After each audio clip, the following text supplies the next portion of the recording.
Kadang-kadang Allah nak kita ini mati nanti tak bawa dosa tu. Nah, seorang ibu yang banyak melakukan dosa, Allah susahkan dia dengan dapat anak yang menyusahkan ibu. Supaya bila Nabi kata setiap musibah yang menyusahkan hamba Allah, Allah akan padamkan dosa dia, kafarah. Jadi mak dia nanti walaupun dapat anak 2 orang penagih dadah, mak dia bila mati nanti kosong daripada dosa. Apa yang menghapuskan dosa mak? Susahnya kelakuan anak 2 orang. Jadi kita dapat suami yang tak betul, dia menyusahkan hati kita resah, hati kita tak gembira. Itu musibah.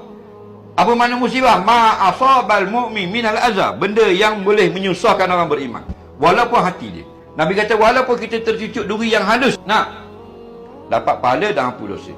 Jadi kalau dapat suami yang macam ni, kita susah hati, tak senang hati, bersabar. Itulah antara pahala, iaitu Allah nak ampunkan dosa kita. Kita berjumpa dengan Allah nanti tidak ada dosa.